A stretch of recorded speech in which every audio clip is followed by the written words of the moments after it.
Hello friends, स्वागत है आपका हमारे YouTube channel IT education learner पर। आज आप सीखेंगे टैली सॉफ्टवेयर टैली ईआरपी 9। क्या आप टैली सीखना चाहते हैं? क्या आप अकाउंटेंट बनना चाहते हैं? क्या आप भी अच्छी इनकम कमाना चाहते हैं? तो सबसे पहले हमारे YouTube channel IT education learner को सब्सक्राइब करें और बेल आइकन बटन पर क्लिक कर नोटिफिकेशन ऑन करें, ताकि जब भी हम नेक्स्ट वीडियो अपलोड करें तो आपको हमारी वीडियो आसानी से मिल सके। जो भी साथी अकाउंट्स सीखना चाहते हैं या अकाउंट्स का काम कर रहे हैं, तो उनको अकाउंट्स में आने वाली समस्याओं का समाधान मिल सके, इसके लिए स्टार्ट करते हैं हमारे टैली ईआरपी 9 का फर्स्ट चैप्टर। तो सबसे पहला क्वेश्चन आता है कि टैली ईआरपी 9 है क्या। तो टैली एक सॉफ्टवेयर है और ईआरपी 9 इसका एक लेटेस्ट वर्जन है। सेकंड क्वेश्चन आता है हमारा कि टैली काम क्या आता है या टैली का यूज़ किस में होता है।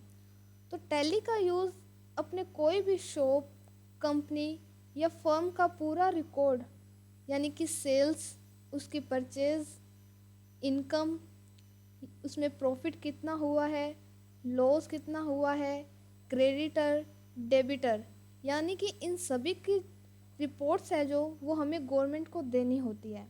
तो उसका पूरा डाटा इसमें हम मेंशन करेंगे। तो चलो सीखते हैं अपने टैली ईआरपी 9।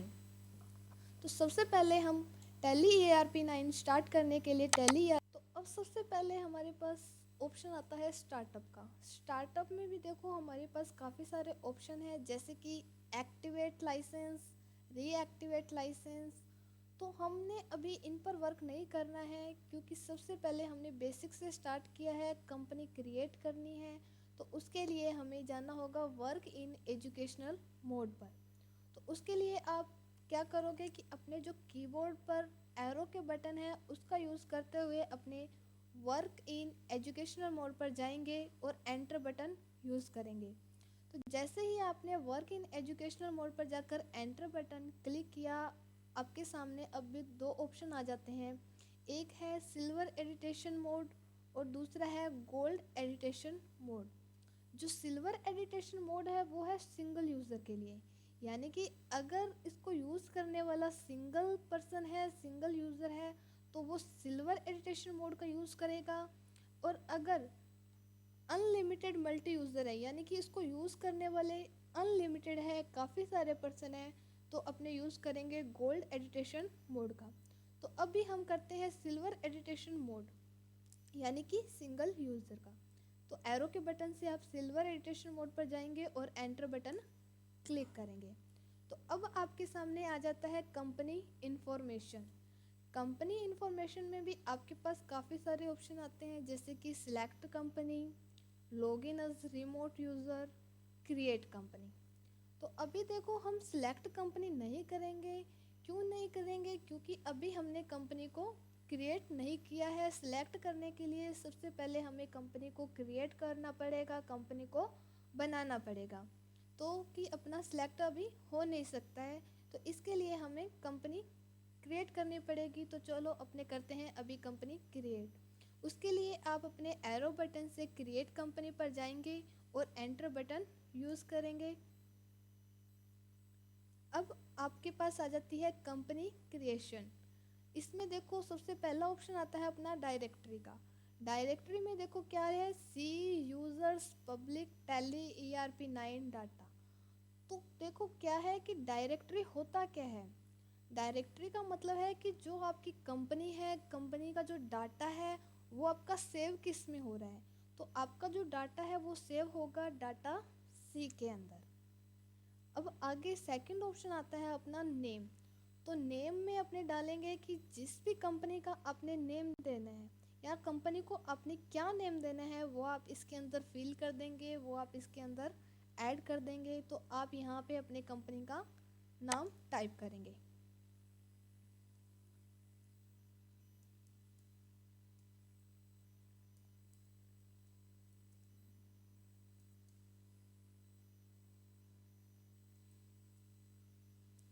अब नेक्स्ट पर ऑप्शन पर जाने के लिए अपने एंटर बटन का यूज़ करेंगे। एंटर पर जाने के बाद में अब अपने पहुंच गए हैं मेलिंग नेम पर। देखो जैसे कि आपको बताया कि अगर आपने आगे जाना है, नेक्स्ट ऑप्शन पर जाना है, तो आप एंटर का यूज़ करेंगे।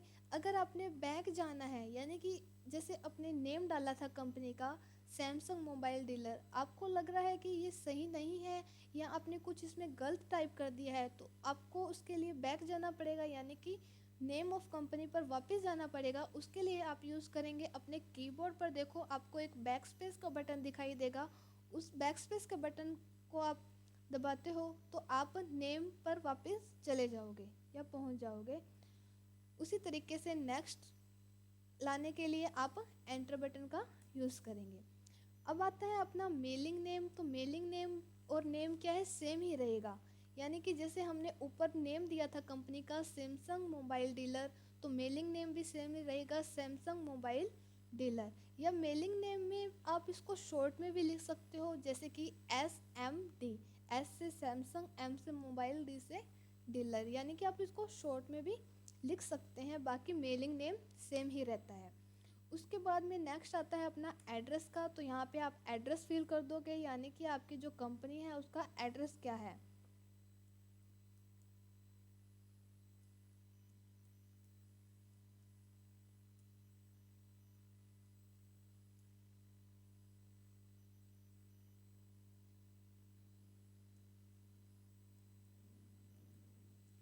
अगर आपका एड्रेस ज़्यादा है या काफ़ी बड़ा है तो एंटर से आप नेक्स्ट लाइन पे भी जा सकते हो। ये नहीं है कि आपने एक ही लाइन आपके सामने दिखाई दे रही है तो आपने एक ही लाइन में अपना पूरा एड्रेस फिल करना है। यहाँ पे हम जगह का नाम दे देंगे। Next enter. एंटर आगे अपना ऑप्शन आता है कंट्री। तो कंट्री पे जैसे ही आप पहुँचे हो आपके सामने लिस्ट ऑफ कंट्रीज़, यानी कि कंट्रीज़ की लिस्ट आ गई है। तो यहाँ पे आप अपनी कंट्री का नाम है वो टाइप कर दोगे। जैसे कि इंडिया हमने किया तो हमारे पास लिस्ट ऑफ कंट्रीज़ में इंडिया ऑप्शन आ जाता है। एरो बटन से हम इंडिया पर जाएंगे और एंटर बटन से हम उस पर क्लिक कर देंगे। नेक्स्ट ऑप्शन आता है अपना स्टेट। अब अपने स्टेट फिल करनी है। जिस तरीके से आपके पास कंट्री की लिस्ट आ गई थी उसी तरह से हमारे पास इधर अभी स्टेट की भी लिस्ट आ गई है।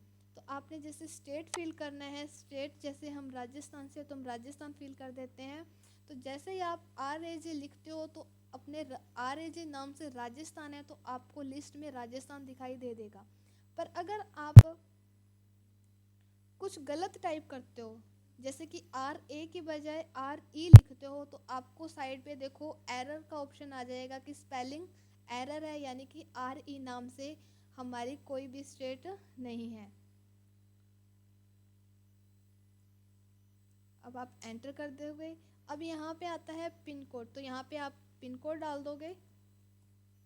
Next enter. अब आता है कॉन्टैक्ट डिटेल्स। यहाँ पे आप क्या है कि कॉन्टैक्ट की डिटेल्स फिल करोगे। तो जो भी टेलीफोन नंबर है, अपनी कंपनी का जो मोबाइल नंबर टेलीफोन नंबर है वो आप इसमें फिल कर दोगे। जैसे कि हमने 812345 कर दिया। नेक्स्ट मोबाइल नंबर भी इसी तरीके से आप फिल कर दोगे 1234567890। ठीक है, इसी तरीके से नेक्स्ट एंटर करते हैं तो हमारा आता है ऑप्शन फैक्स नंबर का। अब देखो फैक्स नंबर तो अब चलते नहीं है तो इसको हम ब्लैंक ही छोड़ देते हैं। नेक्स्ट आता है ईमेल। तो यहाँ पे आप ईमेल डाल दोगे, कोई भी ईमेल आईडी, आपकी कंपनी की जो भी ईमेल आईडी है वो आप यहाँ पे फिल कर दोगे। नेक्स्ट वेबसाइट है, वेबसाइट भी आप कोई भी फिल कर देते हो। जैसे हम बना लेते हैं कि अभी www.education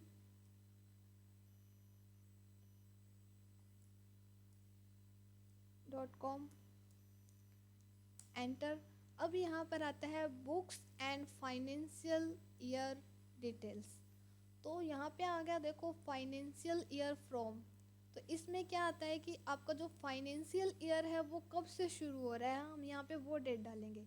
यानी कि अपना जो फाइनेंशियल ईयर वो है 1 अप्रैल से ही शुरू होता है। तो यहाँ पे 1 अप्रैल यानी कि 1/4/2000 अपने 22 डाल देते हैं। नेक्स्ट एंटर करके बुक बिगिनिंग फ्रॉम में, बुक बिगिनिंग में देखो कभी भी अपने लास्ट डेट यानी कि 31 मार्च नहीं डालेंगे। बुक बिगनिंग में वो होता है कि रिकॉर्ड आपने कब से स्टार्ट किया है, यानी कि उसकी बुक्स है वो आपने कब से शुरू किया है। हो सकता है जैसे फाइनेंशियल ईयर हमेशा 1 अप्रैल से शुरू होता है, बुक बिगनिंग का ये फिक्स डेट नहीं होती है। कोई तो कंपनी क्या है 1 जून से स्टार्ट करती है, कोई हो सकता है कि फाइनेंशियल ईयर की डेट सेम ही हो सकती है, यानी 1 अप्रैल से भी स्टार्ट कर सकते हैं। तो हम कभी भी डाल सकते हैं। तो यहाँ पे हम बुक बिगनिंग में 1 अप्रैल 2022 ही डाल देते हैं। नेक्स्ट अपने एंटर करते हैं टैली वॉलेट पासवर्ड, यानी कि अपना ऑप्शन आता है सिक्योरिटी कंट्रोल का, यानी कि सिक्योरिटी के लिए अपने इस पर पासवर्ड भी डाल सकते हैं। तो टैली पासवर्ड में अपने कुछ भी पासवर्ड डालते हैं, जैसे कि 1 2 3 कुछ भी डालते हैं तो ये आपका टैली का पासवर्ड हो जाएगा। यानी कि जब भी आप टैली को ओपन करोगे तो शुरू करने से पहले आपसे वो पासवर्ड मांगेगा। अभी हम इसको ब्लैंक ही छोड़ देते हैं, हम कोई पासवर्ड नहीं डालेंगे। नेक्स्ट एंटर करते हैं। अगर यहाँ पे आप इस पर पासवर्ड डालते हो तो रिपीट पासवर्ड भी मांगेगा। उसके बाद में आता है यूज़ सिक्योरिटी कंट्रोल। यहाँ पे देखो नो है, अगर हम इसे यस करते हैं तो आपकी जो कंपनी है उसका पासवर्ड मांगेगा ये। जैसे यहाँ पे हम यस करते हैं तो आपके पास name of administration, password, repeat password, ये आपके कंपनी का पासवर्ड मांगेगा। ऊपर तो था कि अपने टैली का पासवर्ड था, ये आपकी कंपनी का है तो इसको हम नो ही रहने देते हैं। अब आते हैं अपने बेस करेंसी इंफॉर्मेशन पर। तो इस पे देखो अपनी जो करेंसी है, अपने जो कंट्री है इंडिया है, तो हमारी करेंसी भी आपको पता ही होगा कि रुपीज़ ही होगी। तो यहाँ पे हम रुपीज़ डालते हैं, आगे फॉर्मल नेम और ये सब सेम रहेगा, एंटर करते जाओगे आप। अब आपसे एक्सेप्ट का ऑप्शन आता है कि आपने जो कंपनी बनाई है वो आप एक्सेप्ट करना चाहते हो, सेव करना चाहते हो, यस या नो। तो आप अपने कर्सर से इसको यस कर सकते हो या कीबोर्ड से एंटर बटन प्रेस कर सकते हो। अभी क्या है, हमारी जो कंपनी है वो क्रिएट हो चुकी है। देखो आपको लिस्ट ऑफ सिलेक्टेड कंपनी में आपको सैमसंग मोबाइल डीलर नाम से अपनी कंपनी है वो शो कर रही है। तो गेटवे ऑफ टैली होता क्या है, ये जानने के लिए देखते रहे हमारी इस वीडियो को। तो उससे पहले जिस भी स्टूडेंट्स ने या जिस भी फ्रेंड्स ने अभी तक हमारी इस वीडियो को लाइक और सब्सक्राइब नहीं किया है तो वीडियो को सब्सक्राइब और लाइक ज़रूर कर दें। तो फ्रेंड्स चलते हैं अपने नेक्स्ट चैप्टर की तरफ। उससे पहले मैं आपको एक चीज़ और बताना चाहती हूँ कि आप देख रहे हैं कि यहाँ पर क्रॉस का बटन है वो काम नहीं कर रहा है। यानी अगर आप यहाँ पर टैली को बंद करने के लिए क्रॉस बटन पर क्लिक करते हो तो हमारी जो टैली है वो बंद नहीं होगी। तो टैली ERP9 को बंद करने का जो तरीका है वो मैं आपको पहले बता देती हूँ। टैली को बंद करने के हमारे पास 3 तरीके हैं। पहला तरीका है कि आपके कीबोर्ड पर एक बटन होगा एस्केप का। फर्स्ट बटन होता है एस्केप। अगर आप एस्केप का बटन दबाते हो, एस्केप का बटन प्रेस करते हो तो हमारे सामने क्विट का ऑप्शन आ जाएगा। क्विट के ऑप्शन में यस और नो, अगर आप टैली बंद करना चाहते हो तो आप यस कर दोगे, अगर आप टैली को बंद नहीं करना चाहते हो तो आप नो पर क्लिक कर दोगे। अगर आप टैली बंद करना चाहते हो तो एंटर बटन भी प्रेस कर सकते हो। पर अभी हमने क्या है कि कंपनी को हमारी टैली को बंद नहीं करना है तो अभी हम नो पर ही क्लिक कर देते हैं। दूसरा तरीका है, अगर आप कीबोर्ड में क्यू बटन प्रेस करते हो तब भी आपसे क्विट का ऑप्शन आ जाएगा। अगर आप कीबोर्ड में क्यू बटन प्रेस करते हो तब भी आपसे पूछेंगे क्विट यस और नो। अगर आप यस कर देते हो, एंटर कर देते हो तो आपकी जो कंपनी है वो क्लोज हो जाएगी, वो बंद हो जाएगी। तो अभी क्या है, हमने टैली बंद नहीं करना है तो अभी के लिए हम इसे नो कर देते हैं। तीसरा तरीका है, अगर आप कीबोर्ड में कंट्रोल प्लस क्यू करते हो, अगर आप कीबोर्ड में कंट्रोल प्लस क्यू करते हो तो आपकी जो टैली है वो पूरी तरह से बंद हो जाएगी। तो आप अगर टैली को बंद करना चाहते हैं तो इन तीनों में से किसी भी एक शॉर्टकट की का यूज़ कर सकते हैं, जिससे आपकी टैली है जो वो बंद हो जाएगी।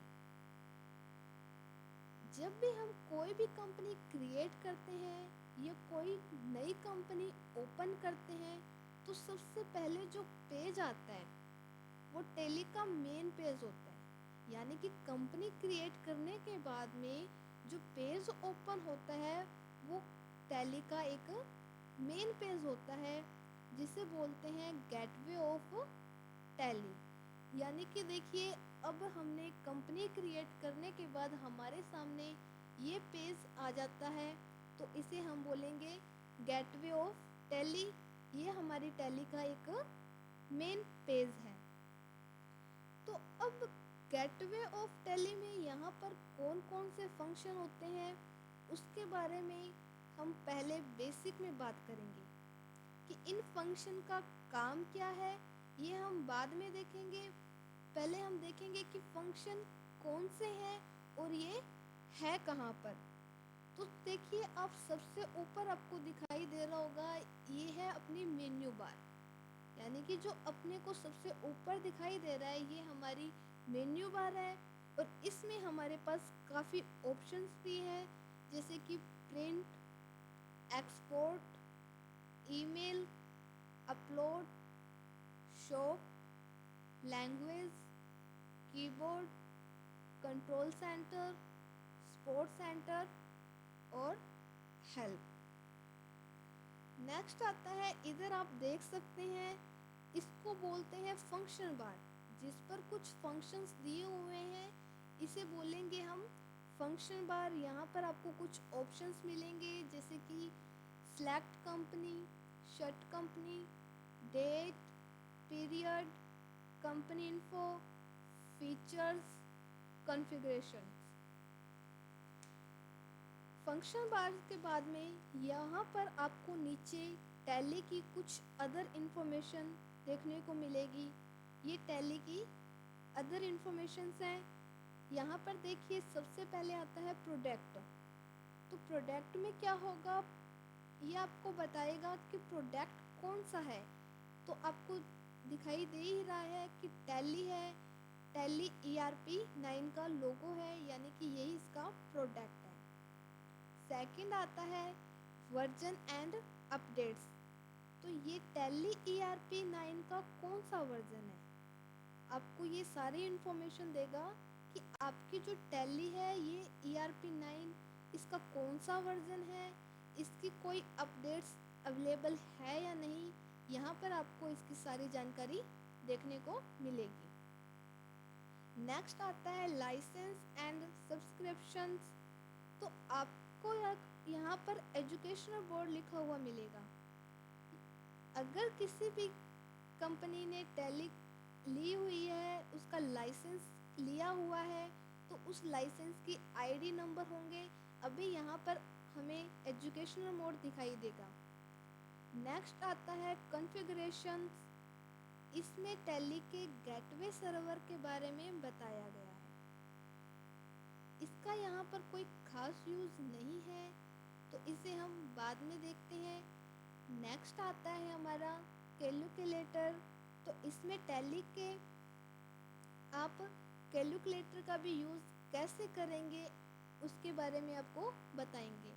टैली में आप कैलकुलेटर का भी यूज़ कर सकते हैं, वो हम आगे चलकर सीखेंगे कि टैली में कैलकुलेटर का यूज़ होगा कैसे। और फिर आप यहाँ पर देख सकते हैं लिस्ट ऑफ सिलेक्टेड कंपनीज। तो जो भी कंपनीज आपने ओपन की हुई है उसकी यहाँ पर आपको कुछ जनरल इन्फो देखने को मिलेगी। तो सबसे पहले यहाँ पर आप देख सकते हैं नेम ऑफ कंपनी। तो यहाँ पे हमारे सामने कंपनी का नेम आ रहा है, जैसे कि हमने कंपनी क्रिएट की थी सैमसंग मोबाइल डीलर नाम से, तो ये हमारी कंपनी का नेम है, उसकी कंपनी की इन्फो है हमें देखने को मिल रही है। इधर साइड में आती है date of last entry. Date of last entry में आप देख सकते हैं कि नो वाउचर एंटर्ड, इस पे लिखा हुआ आ रहा है नो वाउचर्स एंटर्ड। ये क्यों आ रहा है कि जब तक हम कोई भी एंट्री नहीं करेंगे अपनी कंपनी में, जब तक हम कोई भी एंट्री नहीं डालेंगे तब तक यहाँ पर नो वाउचर एंटर्ड ही लिखा हुआ आएगा। नेक्स्ट आता है गेटवे ऑफ टैली। ये टैली की सबसे इम्पोर्टेंट पार्ट है, यानी कि देखिए कंपनी क्रिएट करने के बाद में हम आते हैं गेटवे ऑफ टैली पर। ये टैली का एक मेन और इम्पोर्टेंट पार्ट है जो कि 4 कॉलम में बटा हुआ है। ये 4 कॉलम है मास्टर्स, ट्रांजैक्शंस, यूटिलिटीज़ और रिपोर्ट्स। फर्स्ट अपना है मास्टर्स। तो मास्टर्स में क्या है, तो सबसे पहले मास्टर्स कॉलम में क्या होता है, मास्टर कॉलम में किसी भी तरह का नया खाता खोलने के लिए आप मास्टर कॉलम का यूज़ करेंगे। यानी आपने कोई नया अकाउंट ओपन करना है, नया खाता खोलना है, तो वो कहाँ पे खुलेगा, मास्टर्स में ही। इसके भी 2 ऑप्शंस है, यानी कि मास्टर्स में भी हमारे पास 2 ऑप्शंस हैं, अकाउंट्स इंफॉर्मेशन और इन्वेंट्री इंफॉर्मेशन। सेकंड आता है हमारा ट्रांजैक्शंस का। तो किसी भी तरह की टैली की एंट्री करनी है, ट्रांजैक्शन का देखो काम क्या है, ट्रांजैक्शन दूसरा हमारा मेन पॉइंट है। ट्रांजैक्शन किसी भी तरह की टैली की जैसे एंट्री करनी है, वो ट्रांजैक्शन के अंदर जो कॉलम है अकाउंटिंग वाउचर, उसी में ही एंट्री होती है।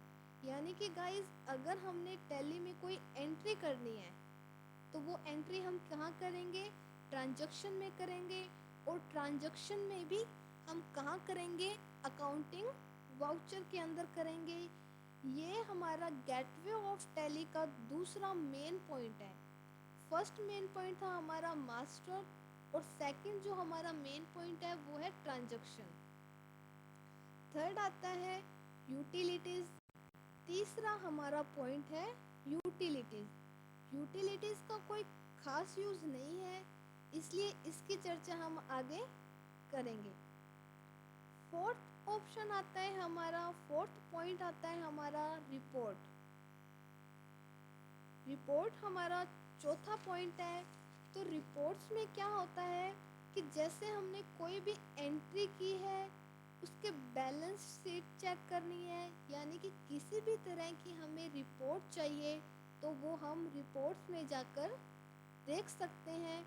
यानी कि जैसे बैलेंस शीट चेक करनी है, हमने प्रॉफिट एंड लॉस चेक करना है, स्टॉक समरी देखनी है कि हमारे पास कितना स्टॉक है, ये सब हम रिपोर्ट्स के अंदर जाकर चेक कर सकते हैं। या इन सभी की हम रिपोर्ट्स है जो वो हम रिपोर्ट्स में देख सकते हैं। गेटवे ऑफ टैली के फोर्थ पार्ट रिपोर्ट से हम अपनी बैलेंस शीट या प्रॉफिट लॉस हम चेक कर सकते हैं। ये हमारी गेटवे ऑफ टैली का इंट्रोडक्शन था। हर एक पॉइंट को हम आगे चल कर के सीखेंगे। अभी हमने इसकी बेसिक जानकारी ली थी